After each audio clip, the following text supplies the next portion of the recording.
Good day, everyone. I'm Diane Hodiak of 350 Deschutes and the host of the Go Clean Energy Conference. Welcome to our 5th annual conference. And we are going to be starting our the benefits and flexibility of managing your power soon, but I have a couple of announcements. First, I'd like to thank our generous volunteers, speakers, moderators, and sponsors that include Pure Light Power, Ledge Capital, Pacific Power, Deschutes County Solid Waste, Energy Trust of Oregon, G5, Neil Kelly, National Car Charging, MindClick, First Interstate Bank, and Republic Services. A special thank you goes out to Amy Perez, our website designer, and Ginger Whedon of Set in Motion Marketing. Please honor these entities with your business when possible, as they have been so generous with us on making this free conference possible. You may visit them at the expo at the www.gocleanenergy.org website. I'd also like to remind everyone to make sure you register for the Zoom part of your registration for any subsequent panels. You may do so at gocleanenergy.org. Click on the schedule at the top of the page, and that will bring you to the Zoom links. This is true even if you have pre-registered. We have another session happening today on green multifamily housing that has some really expert speakers at it. And tomorrow will be our transportation and electrification day for EV charging. We will have really just a lot of great content at that as well. So without further ado, I would just like to remind everyone that we will have questions and answers at the end of our presentation today after all speakers have spoken. But if you get an idea and you want to share it in the chat for everyone, that would be fine too. Or if you just think of a question before it's a time for a question, please feel free to enter it when it comes into your mind. So without further ado, I would like to connect you with our outstanding moderator, Rich Lechner of Urban Leap. Thank you, Diane, and thank you all for joining us. It's a pleasure to be here this afternoon. My name is Rich Lechner. I'm the Vice President of Strategy at a small startup called Urban Leap, which is based in San Francisco, and we focus on helping cities around the country with adopting innovative technologies to accelerate and address urban challenges. As you've heard a lot already this session today about climate change and about the urgent situation that we're facing, I don't want to sort of belabor that, but I did want to have share with you a few sort of provocations before, as a way of introducing this very good panel of 3 experts. Then I'll turn it over to them. Again, as Diane said, please feel free to enter your questions in the Q&A window throughout as the session goes on. My role will be to monitor those, both the chat window and the Q&A window, and then at the end to sort of parse out those questions, make sure your questions get answered. And again, we appreciate all your feedback in advance. So it's clear already from what we've seen this year already that has provided ample evidence that climate change is real. Whether we're talking about the heat wave there in the Pacific Northwest, the wildfires that have continued to plague us in 2021 in the West and in the Midwest this year, the tropical storms that were more voracious than ever in the Gulf and East Coast, and the ongoing drought that we're experiencing here in California and in many other Western states. And demand for energy is surging, both as we exit the pandemic, but also due at least in large part to this extreme weather events that we've been experiencing. And in fact, global electricity demand set record highs in the first half this year, up 5% from pre-COVID levels. And in fact, it's forecast global demand for electricity is forecast to grow a further 4% in 2022. So we're seeing increasing demand at the same time that we're being asked to reduce our greenhouse gas emissions and to shift to more renewables. And at the same time that these extreme weather events are putting significant, unprecedented challenges on the energy infrastructure. storms and fires threaten the distribution network and impact our generation capabilities and capacity. The storms this winter in Texas exposed a number of generation adequacy issues associated with increasing resilience on renewables, which is not, of course, we need renewables. We need to make that shift to renewables. But what we learned from Texas earlier this year is that that we're not yet set up in a way to be fully reliant in a resilient fashion on renewable energy. And just last week, the Bureau of Reclamation projected that there was a 34% chance in the year 2023 that Lake Powell here in California would drop below adequate levels necessary for hydroelectric power generation.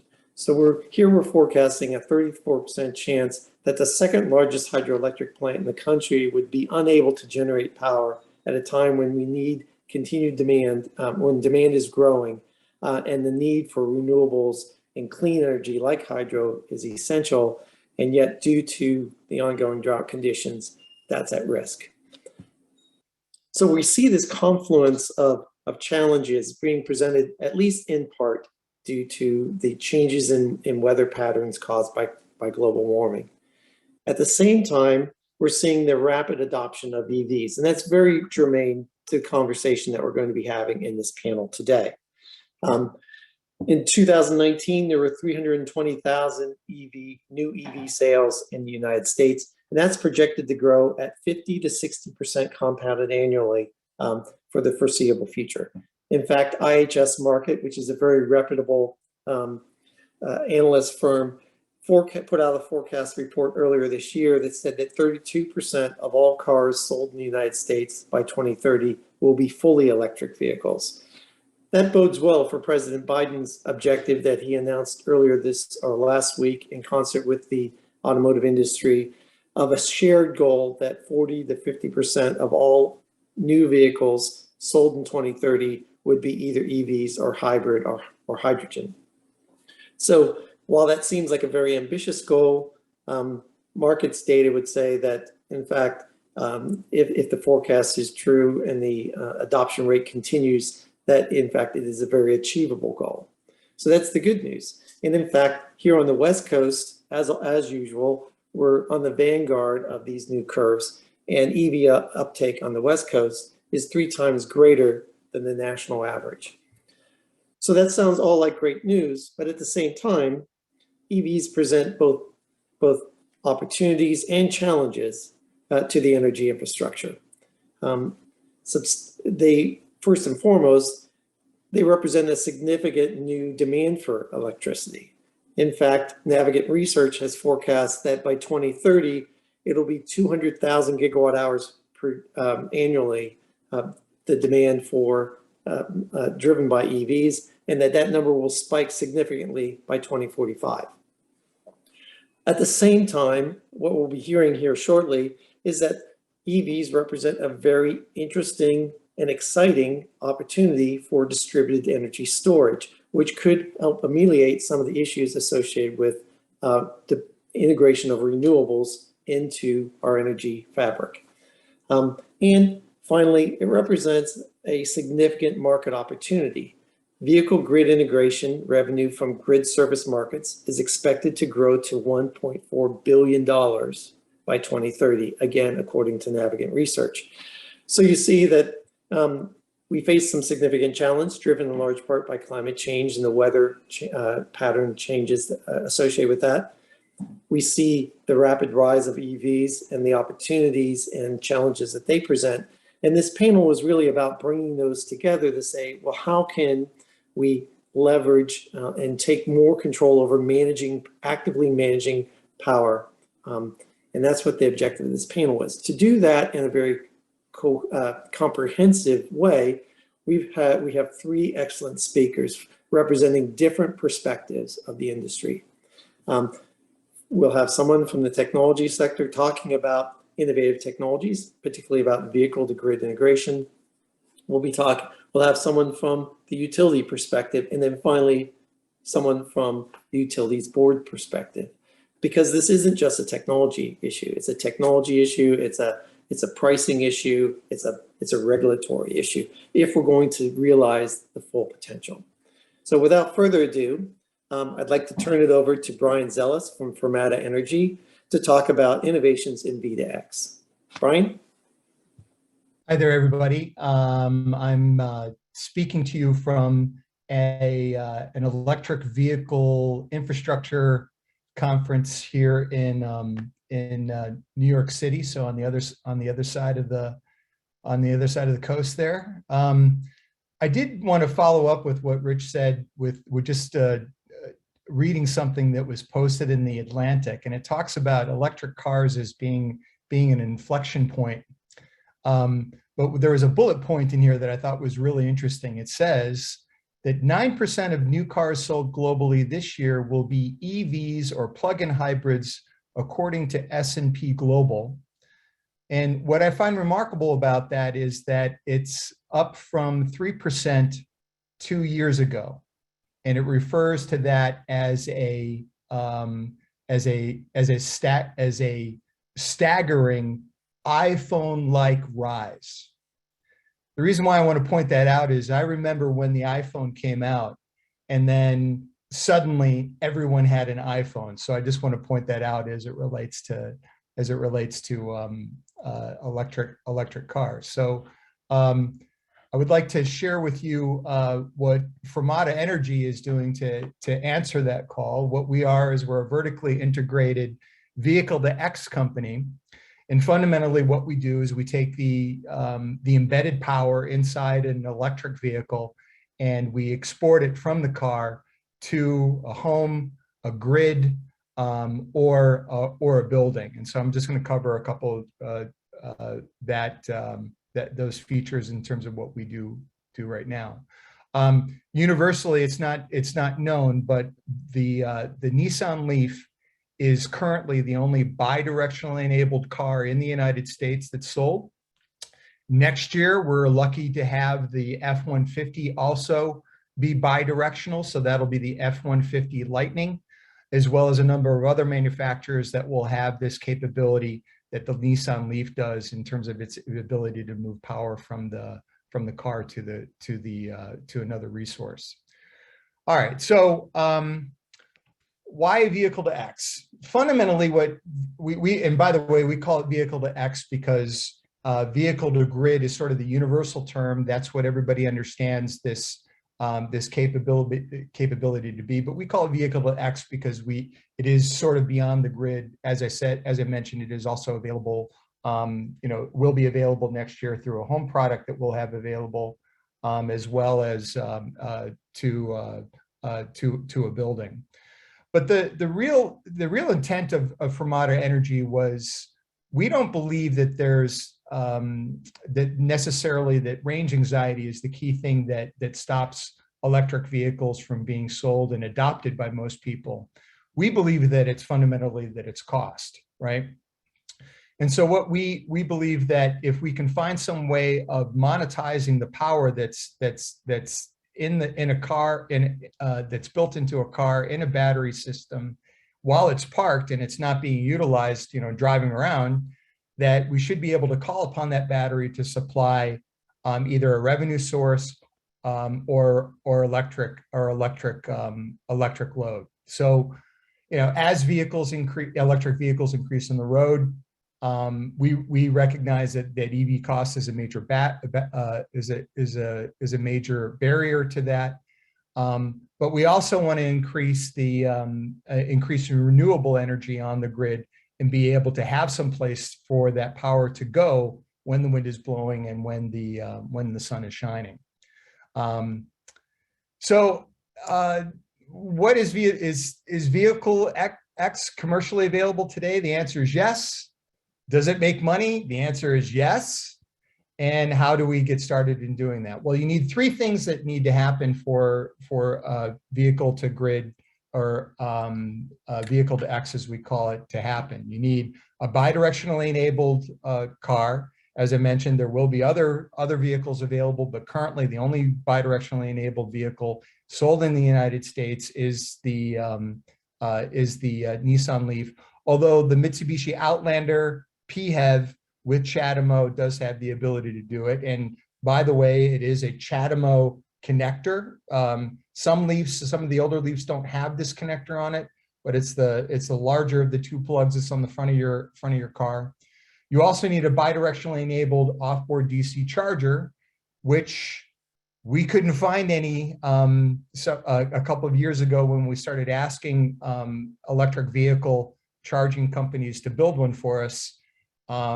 We couldn't find anybody that was willing to take on that task, so we went out and built one ourselves and put it through UL, which is another story entirely. It was a lot of work, but we did get it done. And then, of course, you also need software that manages the interface between those three things. So it's a three-legged stool, bidirectionally enabled car, hardware, namely a charger, and then, of course, software to kind of all make it work. I've shown you here a common car that you've probably seen in the Northwest, very popular there, but not a very well sold car in the United States. The Nissan only sells probably somewhere on the order of about 1,000 to 1,500 copies per year. That in contrast to their electric Sentra, which they sell probably somewhere on the order of 50 to 60, maybe even 100,000 units of those cars a year. So not a very well-selling car, but again, currently the only electric offering from Nissan, although that's going to change in 2022 as well. The hardware, as I describe it, it is UL certified 9741. It has the ability of pushing power kW in at 15 kW and then extracting 15 kW. We do expect that we will have a higher powered unit that will supply and extract more power from the car in our next iteration called the FE20, and then eventually we'll get up to 27 kW with a larger unit. This is commercially available, and at the moment it is not. It is only available in a 483 phase configuration, which would be more or less in a commercial application. It's a very elegant design. You can't really get a sense of size here, but it's very light. Me and Diane, if we wanted to, we could lift this up and put it on the pedestal. It's not very heavy, but it's very compact and very small. It does use a DC fast connector, as I mentioned, but it's not a DC fast charger, which are typically above 50 kW. But that's certainly relevant to the conversation too. So what our software does is it manages the interface between the charger, the building, the utility. It is a cloud-based platform there. What you're looking at there is the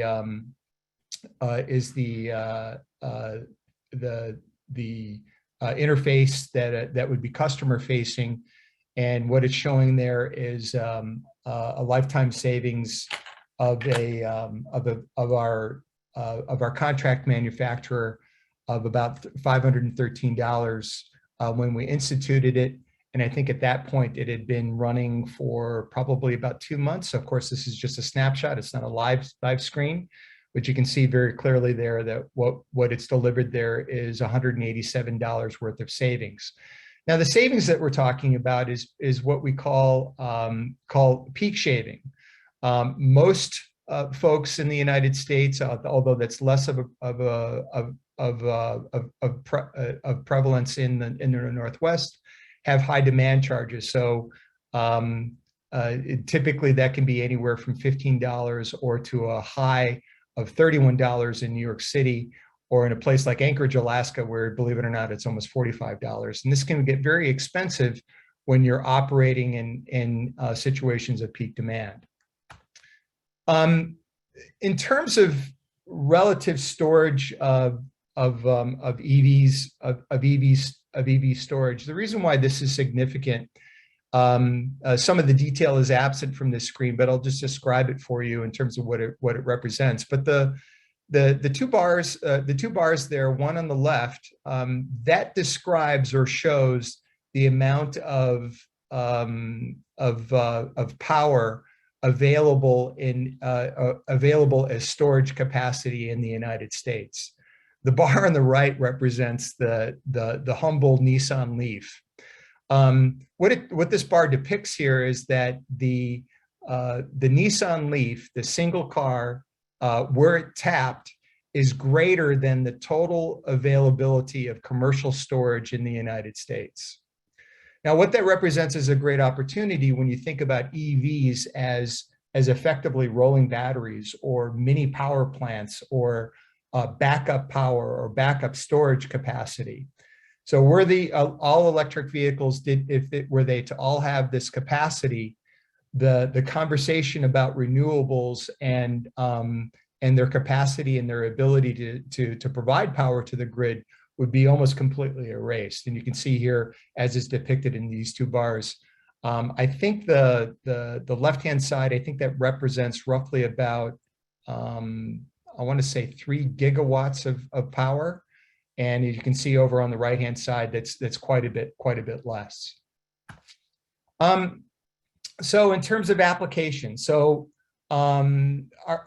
our main focus again was to try and make electric vehicles less expensive. And so what we did is we knew that demand charges were a big component of commercial applications and what they have to expend on a monthly basis or on a yearly basis.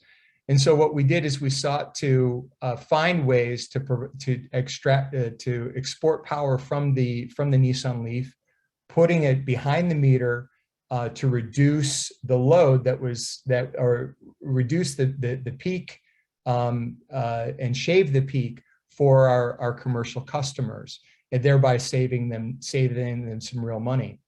What I can say about this is that we have that Fermata Energy has roughly about 12 to 13 installations in and around the United States. I can tell you definitively that with one of our host partners in Boulder, Colorado, we're saving them on average between about $300 to $350 per month, utilizing their Nissan Leaf while it's parked. And again, this is outside of the normal duty cycle of the car's full usage. The other one I want to point out to you is disaster resiliency and backup power, where this has become more salient. And Richard, I live in Texas, and so I experienced firsthand what we Texans had not experienced for almost a decade, where we had power out for sustained periods of time because of our reliance primarily on what we thought was an abundant access to natural gas. What a lot of people didn't realize is that when you have a natural gas situation here in Texas, what was happening is we're using water to flush out the oil, and what comes out is a very wet natural gas product that went directly into the lines. And what happens after sustained minus 11 degree temperatures, you basically get a popsicle. And that's why a lot of our power and generation went offline. And of course, the other one, as I already mentioned, was sort of renewable energy optimization. Having some place for the power to go when it's at its strongest point. As far as use cases, I think I've described a couple of them for you. Primarily we're focused mainly on the vehicle to building in a city, in a commercial environment. Although in places like New York, we're actually, or in New England markets, we're actually able to provide load to utility demand response programs. I can describe for you one that whereby we're in a location in Rhode Island, supplying load to the grid behind the meter for a wastewater treatment facility. And what I would tell you is that when it's all said and done, for roughly about 40 instances where we were called upon to do so, to provide load to the grid, that number very lucratively is probably going to be north of $4,000 that our host and our partner, our energy development partner, will get in terms of their syndicated dollars for what we've provided there. Vehicle work, of course, vehicle destination. So these are some 24/7 operations for our EIT manufacturing facility in Virginia. This is sort of where we put our prototype FE15 charger. And at the time we were utilizing a Nissan Leaf, a 2018, that only had the battery capacity at that time of 40 kW. Right now, you can get a Nissan Leaf with a 62 kW battery so that it can supply energy load and peak shaving opportunities for a much longer period of time.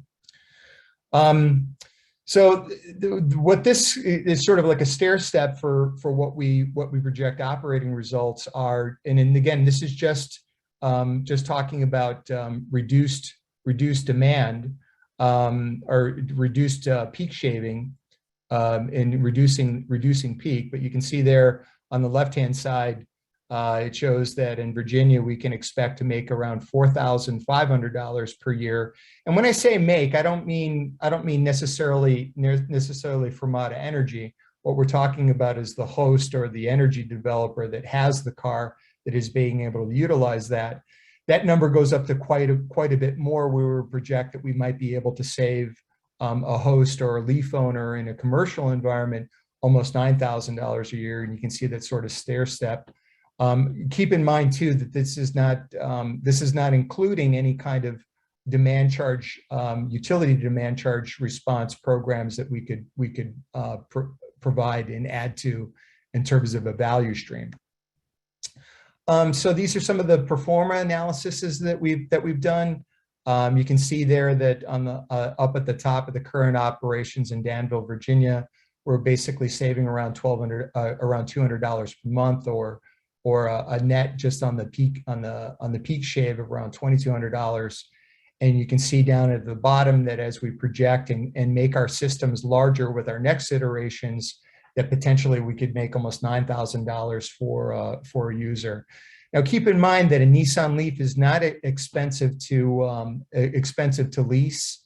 A municipality that is not subject to taxes can, believe it or not, utilizing Nissan's leasing program, can probably get a lease for under $6,000 for a 2-year period for 24,000 miles. And with this $9,000 figure that we're projecting there, that this effectively means that an electric vehicle could potentially be free. So right now we're sort of like it's an inflection point, as the Atlantic Magazine had talked about. Oftentimes, EVs are located in our central business districts, in places where putting a large battery storage capacity is not an option because of fire concerns, through local ordinances. 95% of the time, the vehicles are parked, and they're often parked in a place where we have peak demand originates, where a lot of the locus of our activity. We do have, as I've shown you in the depiction that I showed you for the battery capacity, that we have this untapped resource in electric vehicles. They are expected to be the primary method of transportation. And as more bidirectionally enabled vehicles come online, these will become sources of power that we can tap in times of need, so that we can avoid these kind of rolling blackouts that we certainly experienced in Texas, and unfortunately are kind of a daily routine in places in California.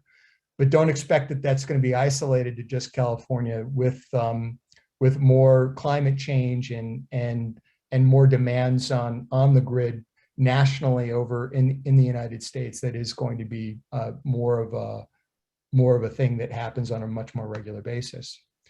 So I'm going to stop there and give it back to Rich.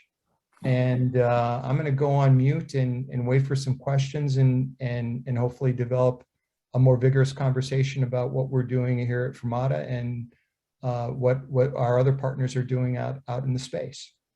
Great. Well, thank you very much, Brian. And I think you've captured people's imagination, sparked their imagination in terms of the potential here. But as I said at the beginning, this is like a three-legged stool, and technology in and itself holds some potential, but without the right pricing incentives and policy mechanisms in place, we won't be able to realize that potential. So I'm pleased now to introduce Robert Meredith from Pacific Corp to talk a little bit about the evolution of utility pricing and what he foresees happening in the face of some of these new technologies. So, Robert? Yes, thanks. Just a minute here, Rich. Let's see if I can share my screen.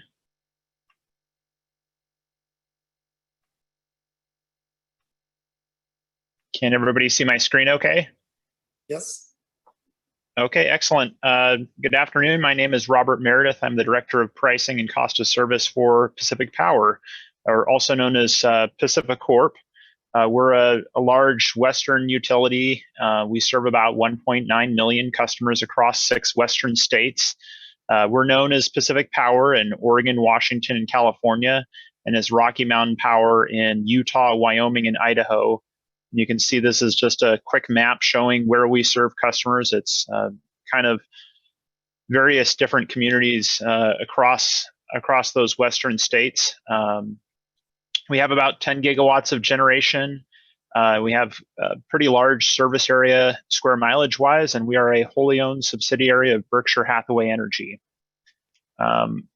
So I work on pricing, and I'm just going to kind of talk about the evolution of pricing, electric utility pricing, and kind of where it's been and I think where it's going. And I think it's an exciting topic.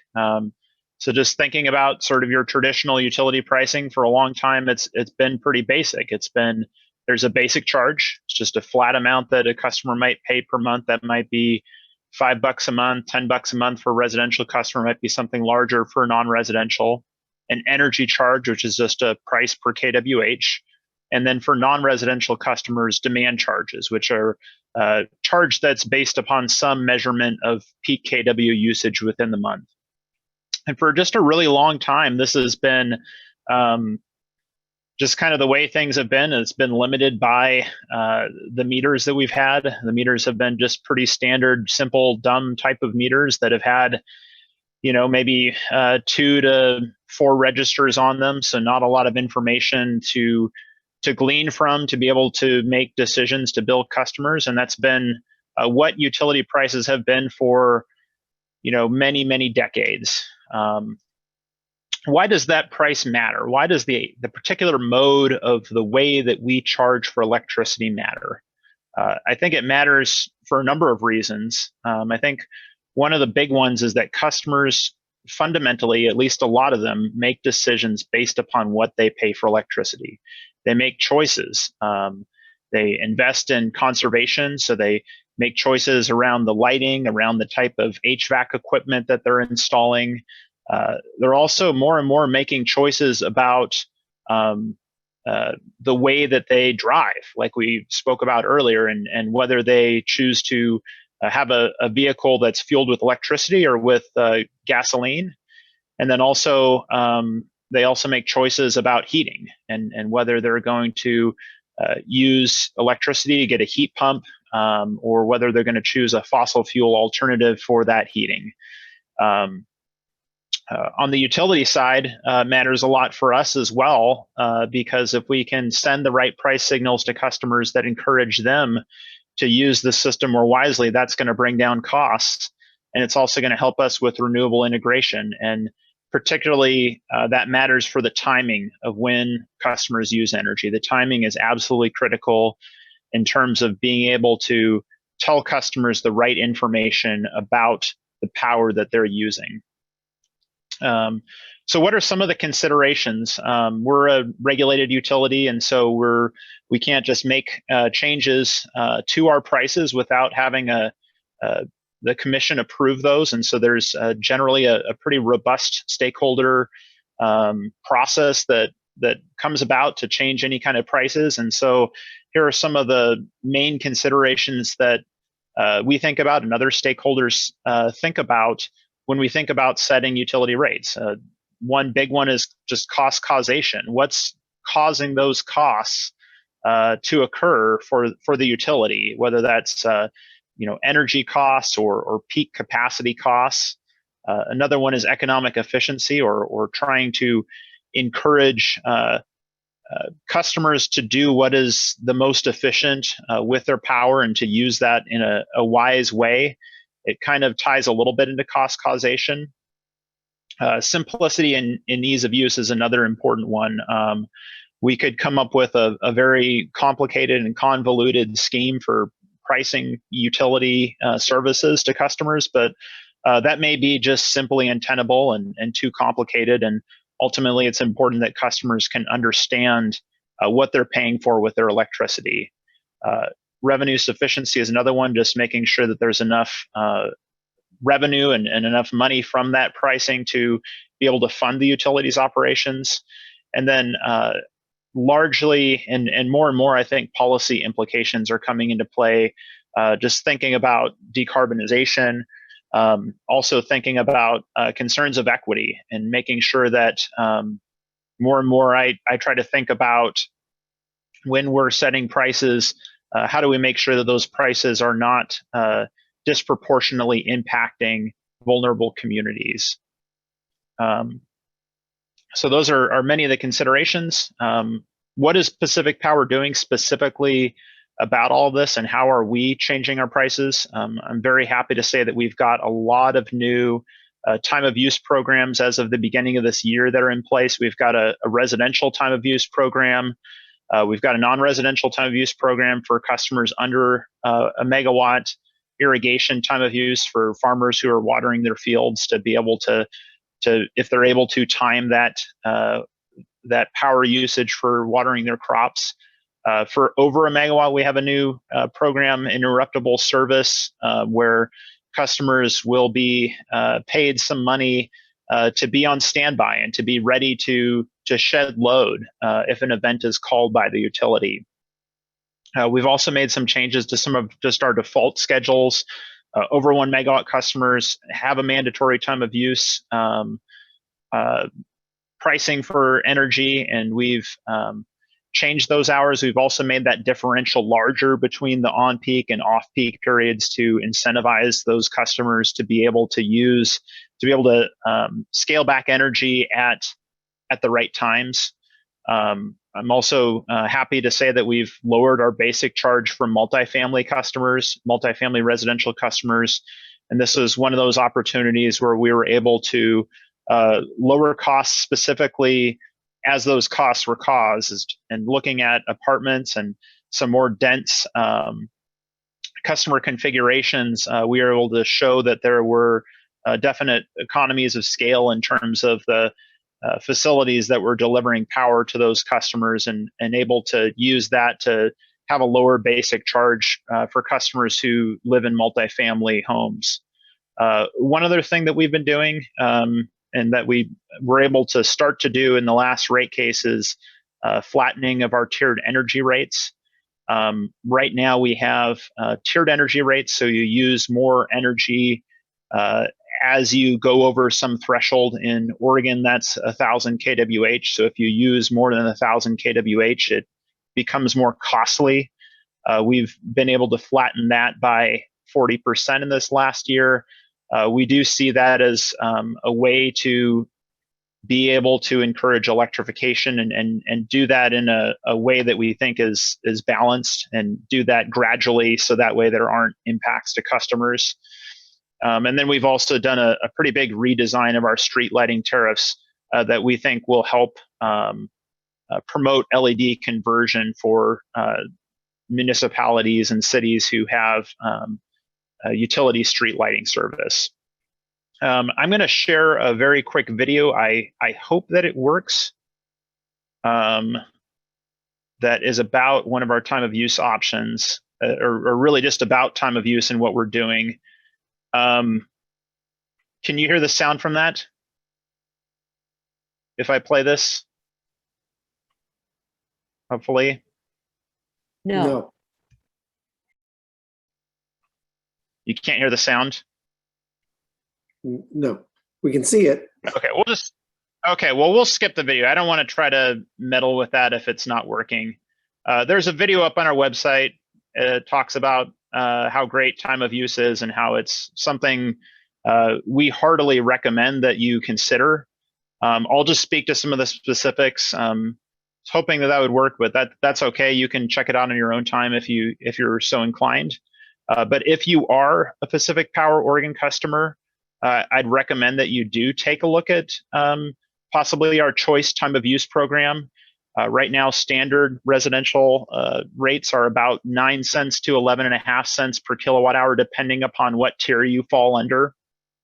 Our time of use program, however, is just 6 cents for the off-peak period and 24 cents for the on-peak period. And it's only for a 4-hour window during each day. And so from 5 p.m. to 9 p.m., if you are able and you're a Pacific Power customer and you're able to shift away from those time periods, you can save quite a bit by enrolling in this program and making those choices that can help manage our peak demand periods. And so it's something we're very excited about, and we hope that a lot of residential customers will sign up for and be able to shift their load and help out and be able to save some money as well. So what does the future hold for us? We have all these different time of use options. They're pilot options. They're limited. We're going to evaluate and explore those after some period of time. We're going to look at that and see whether those make sense to continue or to expand and make permanent or tweaked. We're also going to just continue to look at new opportunities to have different pricing programs in place for our customers that provide value for them and for the utility as well.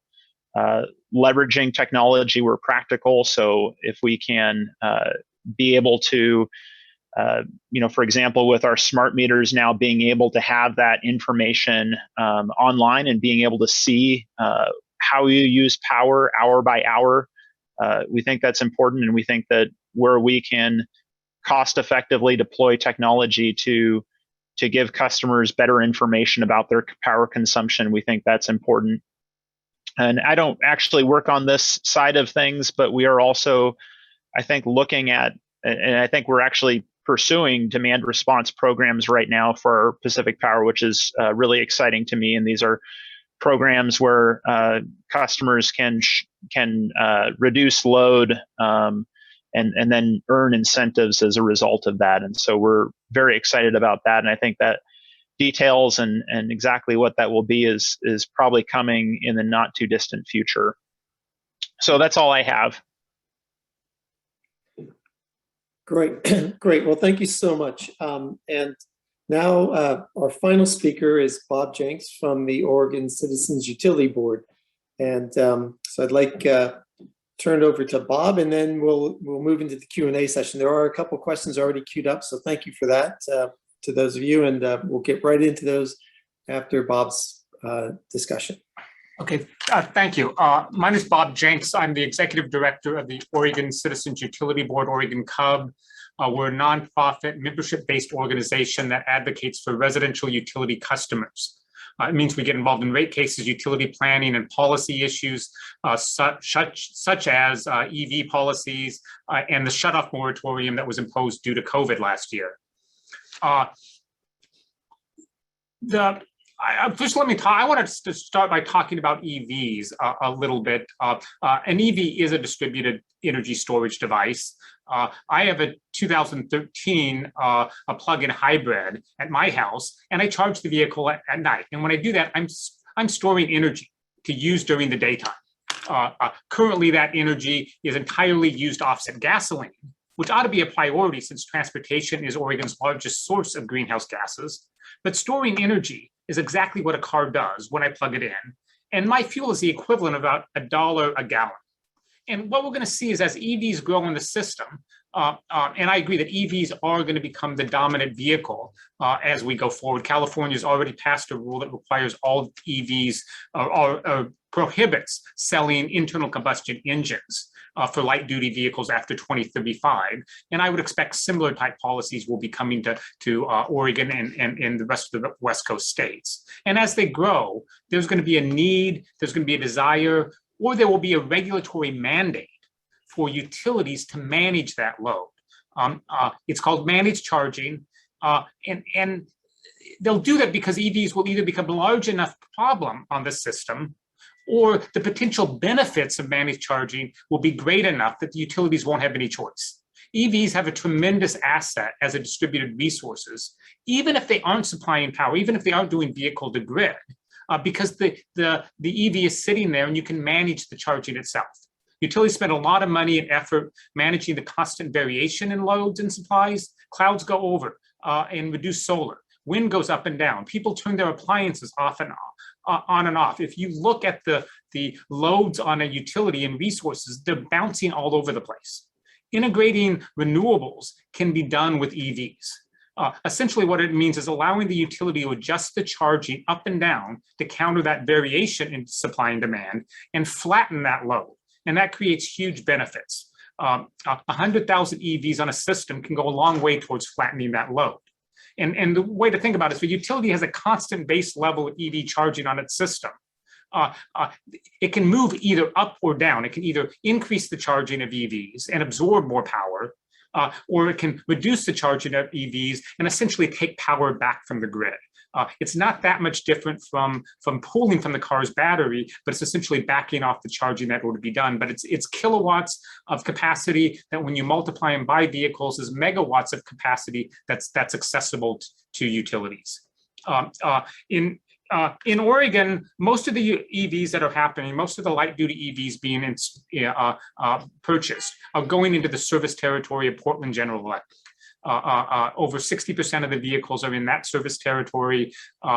That's the service territory I live in. And that utility has a program where they're supplying rebates to grid-connected chargers for customers to install grid-connected chargers that allow for managed charging. And then they give customers a monthly credit for those customers who allow the utility to manage that charging. And again, as that grows, that's going to become a huge difference in integrating renewables.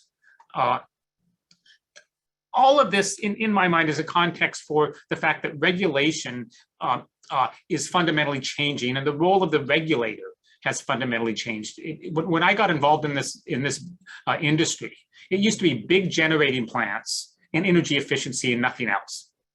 Electric utilities would have a rate case every few years when they bought on a new big generating plant. Gas utilities rarely had rate cases. And the only thing we looked at as alternatives to those investments were energy efficiency. Now time has changed a lot. We've moved away from value and incentivizing just efficiency generally, but are doing it in specific times. It's called demand response. My utility has a peak time rebate where on the hottest and coldest days of the year, I can receive a credit on my bill if I reduce my usage during those highest peak times. Essentially, I'll get an announcement the day before saying tomorrow is going to be a really hot day. If you can reduce your usage between 4 o'clock and 8 o'clock, we will give you a monetary credit. The day after that event's called, I get a text from my utility telling me how much I saved or I didn't save if I didn't make an effort. But that itself can bring additional capacity to the system, and again, involving customers in that. In addition to that, we obviously have rooftop solar where folks can go out and purchase their own power resources. We have battery storage people can put in their garage. We've started distribution level planning so we can try to figure out how can we get the most value out of these distributed resources. But at the same time, I have to say, all of this is difficult for the regulatory system. It's important to recognize that we regulate utilities, not people. And we regulate utilities one by one. And this creates some problematic issues. The first is energy issues are increasingly across fuels. While this event is about managing power, we need to think more about managing energy and managing our households' energy. EVs are electric versus gasoline issue. A cold climate heat pump offsets gas usage in the winter and less efficient cooling in the summer. And so we need to think about the best way of regulating energy, the best energy outcomes for people, for buildings. And that's going to be across fuels and across utilities. And so we have to start thinking about this not in terms of the load resource value of balance of utility by utility, but about serving customers in the most efficient and optimized way allowable. The second thing is that regulation has limits because it's economic regulation, and it means regulators are grounded in economics, not sociology. This can sometimes mean prioritizing economics over outcome. If we want to incentivize customers to respond by varying their demand, let's send them price signals. And you would think that the more granular we would make those price signals, the better information we give to customers, and we'll get better results. But that's not the way it really works. PacifiCorp discussed their time of use program, and quite frankly, we believe that PacifiCorp has designed a good program. We're supportive of it. We would also encourage people to take a look at it. But it doesn't reflect cost very well. In the winter, we have low costs at night, but then there's heating load in the morning, then prices go up. Then they settle down during the day. And then there's another increase in demand when people go home and settle down and turn up their heat and start running other appliances. A time of use plan that really reflects utilities costs should have at least 4 price changes per day in the winter to reflect reality. Or we could even go to real-time prices where prices are reflecting are changing in 5-minute intervals to reflect what's happening in the wholesale market. And if you remember back when smart meters first came on the scene, smart grid advocates talked a lot about the benefits we could get with real-time prices that would be enabled by the smart meters. It would allow customers to take more control for their energy costs and be more involved in their home's energy use. I have to say, you don't market new technology by talking about how it will complicate your life. And when it comes to things like time of use pricing, the real question is, what's the purpose of sending price signals? If the answer is to produce lower cost outcomes by having customers switch their electric demand to lower cost times, we should spend less time thinking about accurate price signals and more time thinking about customer behavior. Through pilot programs in Oregon and elsewhere, we know a lot about how customers respond. Folks simply do not want to spend a lot of time thinking about energy use. Pacific's program is good, not because it reflects the actual costs of the system, but because it's simple, it's understandable. There's one high cost part of the day, and if we can get people to move out of that high cost period of day into a lower cost, the system saves money. And people can understand that, and it's simple, and it does drive demand out of that high cost area into a different time of day, and benefits the entire electric system by doing that. And you really don't get that if you make things too complicated and too difficult. And that's a challenge for regulators, because they tend to think in terms of economics, not in terms of how this will work with customer life. In my utility, in addition to the time of use program, they offer peak time rebates. On the hottest and coldest days of the year, I get those texts and I can reduce my demand and get money. We need to keep managing these programs, keep giving customers more options and more ways to use their energy usage as a tool to meet supply and demand, integrate those renewables, and reduce the usage of fossil fuels that are ultimately harming us. And that creates, the whole issue of climate change creates an additional risk. Wildfires and heat waves are worse than they've ever been. Portland got up to 116 degrees this summer. There's only 2 major cities in the country that have ever been that hot: Phoenix and Las Vegas. Portland is not supposed to be one of the 3 hottest cities in the country. Nobody would have believed it if it was possibly for this summer. And one of the problems we face within the energy industry is, how do you plan for events that are unimaginable? We never believed we would have the fire season that we had last year. We never believed we would have the temperatures we had this summer. How do you plan for events that you can't even imagine that are beyond any history that we've happened in the past. And the way we model sort of future events is we look back on the worst events that have happened behind us. And we're no longer in a world where the worst events that have happened behind us are the events that we're facing. We're doing things that are much more severe than that. So ultimately, we have a lot to do to decarbonize the economy. It's not going to be easy. We need to have customers involved, but to do that, we have to meet them on their level, which is with simple designs, with things that are understandable, and that will allow us and help us do this affordable. We've been pretty good so far at this. My utilities residential bills have fallen since 2007. When we first implemented the renewable portfolio standard. So as we've added renewables onto the system, as we've closed Boardman and reduced coal and fossil fuels, my utility bills have declined, as have the utility bills of the residential customers on that utility system. And to me, that's a good sign that we're doing smart planning, we're making rational decisions, we've got good regulation, and we're managing to meet sort of the climate demands while maintaining affordable bills. Thank you. Okay, well, thank you, Bob. And thanks to all the panelists. So now we're ready to go into the sort of Q&A session. And we've had a couple questions in the chat that people have been answering in real time. So thank you for that, Robert in particular. As we're waiting for questions to come in, let me just start with a couple that we already had logged. And Brian, let me go to you first. So you mentioned about the importance of V to X. And you mentioned a number of issues like emerging standards, et cetera. But from a utilities perspective, what are the top 3 challenges you see for utilities to be able to support sort of the rapid adoption of V to X?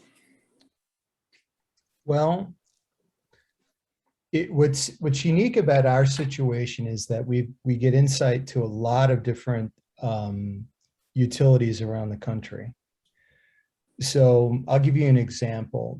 There's 2 New England power systems or power companies, retail delivery operators in New England. One has a very liberal interpretation about what an electric vehicle is.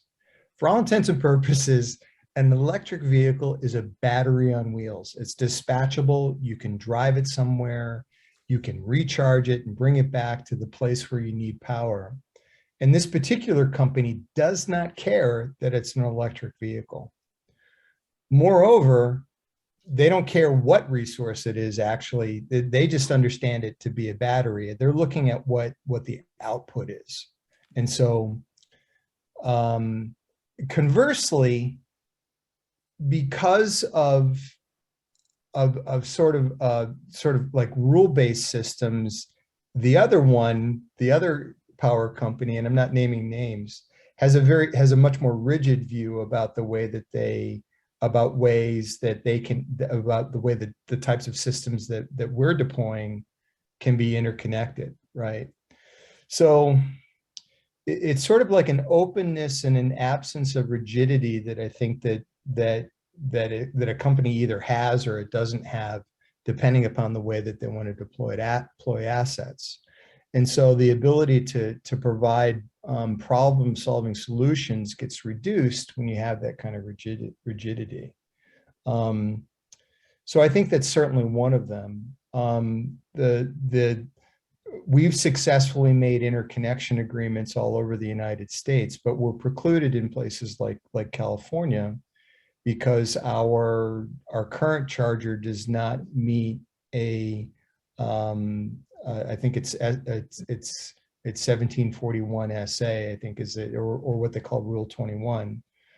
And I'm not exactly certain like what that requirement is, but I think what it does is it gives the utility a certain amount of control over how that mechanism, that interconnection agreement goes. But the long and short of it is that rules and regulations, when they're very rigid like that, and they're designed to appropriate a certain amount of control over it, will reduce solutions that are available in the marketplace. So I just present it that way.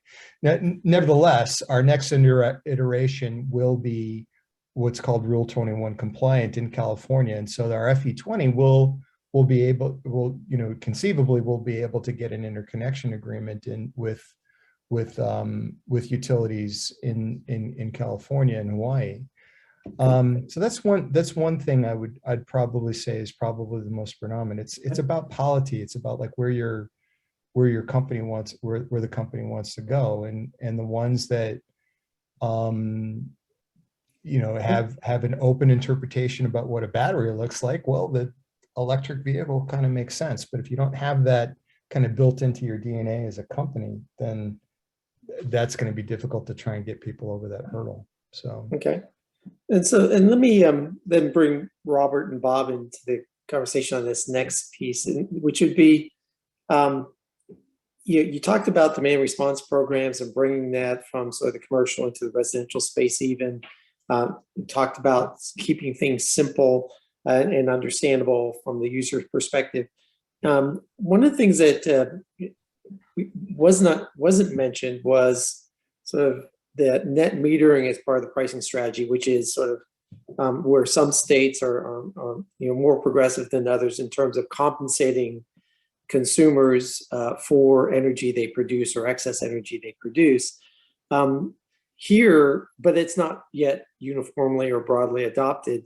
Now we're going, what Brian's talking about is taking it a step even further to sort of incentivizing the use of EVs as distributed storage devices and something that could be tapped into. And so I guess, really asking Robert and Bob, to what degree do you think the utilities and the regulatory bodies are thinking about sort of evolving the pricing strategies to incentivize the use of EVs as storage devices?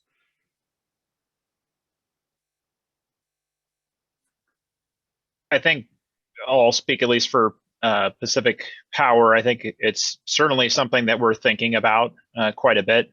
How do we, it's a remarkable opportunity when you think of all these vehicles, all these batteries, like Brian said, on wheels, and being able to tap into those and being able to provide that boost to the grid at just the right time, and being able to, I think, as Bob mentioned, just also the smart or managed charging, I think is the term that he used, where you can modulate the level of power that goes to the charging itself. I think it's something we're very interested in. I think that as a company, one of the challenges for us is that there needs to be a sufficient level of scale for that to make sense for us to do that, to be able to have enough electric vehicles to where we can do a program that's cost effective, that provides real benefits for our customers.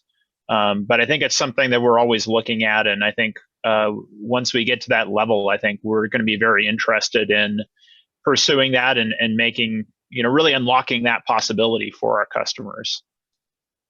Okay.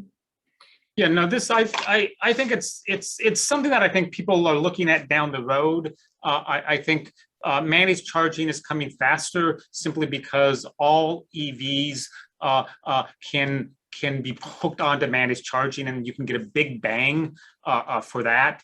Right now, the number of EVs that you can put batteries onto the grid is pretty limited. It's the Leaf. Versus all the Teslas, all the Chevys, everything else that's on there. So I think the managed charging is seen as something that can provide real benefits now. A vehicle to grid is something that may be there in the future. The other question with vehicle to grid, quite frankly, is people don't know how customers are going to react to that, sharing their battery, a battery that they own with the utility.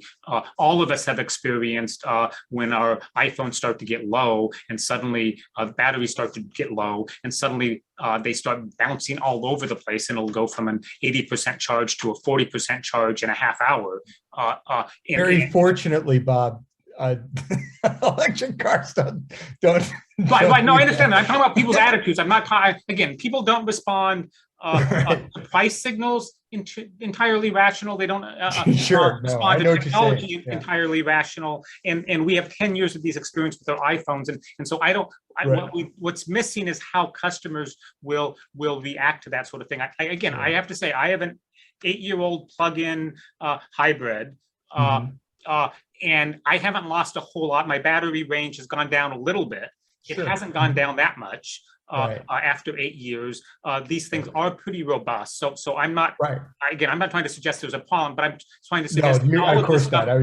I just thought that was funny. Yeah. But we have to think about how people react, because we're interacting with people. I mean, the old world where you regulated a utility was easy. Now you're trying to get people involved, and it's a whole different world, and it's not anywhere near as easy as it's simple. You can't tell a utility to go get people to do vehicle to grid. It's a much harder thing to implement. Okay. Very true. Absolutely true. One of the attendees, one of the questions that popped up in the chat window was, all this presumes, whether it be demand response or net metering or vehicle to grid, all presumes the presence of a smart meter system. And the question in the chat was, for your service territory, what's the status of adoption of and sort of penetration of smart meters? Yeah, and I responded back. So we've deployed smart meters for all of our Oregon customers who have not opted out. So that's all in place right now. And you're not meeting any resistance to you met little or no resistance? There was some resistance to it, yes, especially in the early days of it. I think there was concerns, privacy concerns, health concerns. I think there's a movement of folks who have issues with smart meters. They have the ability to opt out. There's a cost associated with that. But I would say the vast majority have not opted out. And I think there are a lot of good benefits. One of them being the ability to be on this time of use program, to be able to, we don't even have to send a truck out and change the meter out on the customer or reprogram it. We just send a signal over the air and they're on the program. So that saves costs and helps them do that faster. And I think another big benefit of the smart meters is just that information, being able to go online and be able to see, here's how I use power.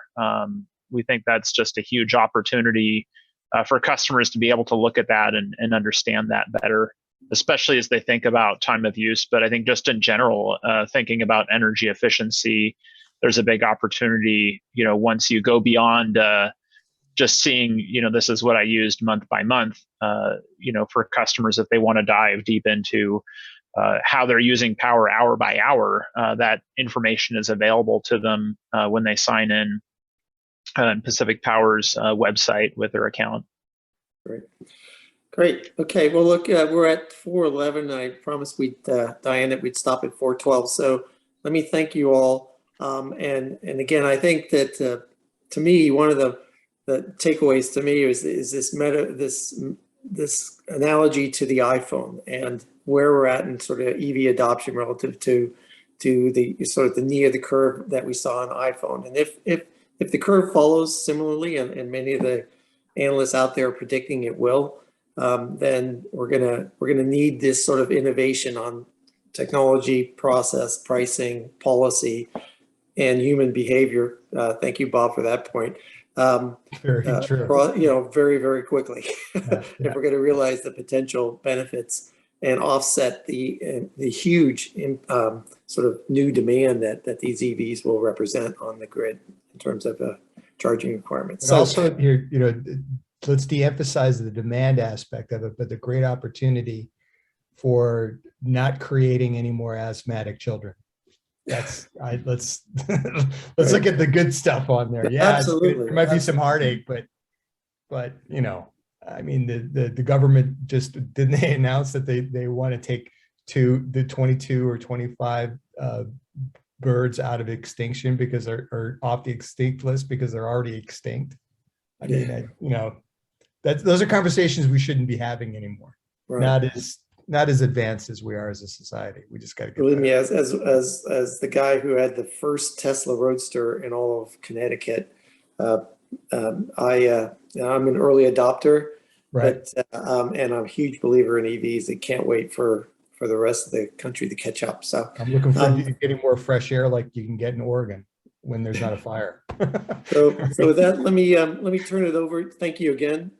Thank our audience for participating, and turn it over to Diane. Thank you so much, the four of you. Rich Lechner for moderating, and the rest of you for bringing us along this path of new technology. We certainly have a lot to learn here, but saving money is certainly a great reason to do that, to learn more. So to wrap up today, I'd like to encourage you to sign up for our future panels. Our next one will be in about 20 minutes at 4:30, which is green multifamily housing. And then tomorrow we begin our transportation electrification. But before we go today, we have one more message from 350 Deschutes. And I'd like to also encourage you to complete the survey that you will see at the end of this webinar, and it will help us get better. Thank you so much. Hi, my name is Jeff Rollet. I'm a board member with 350 Deschutes. Every year, we offer the Go Clean Energy Conference, bringing our guests valuable content to help save this fragile planet and improve our quality of life. We'd like to continue to offer this conference for free, but we need your help. You can help by donating $10, $20, $50 or more. Just go online to 350deschutes.org/donate. Again, that's 350deschutes.org/donate. And go clean energy. Thank you so much.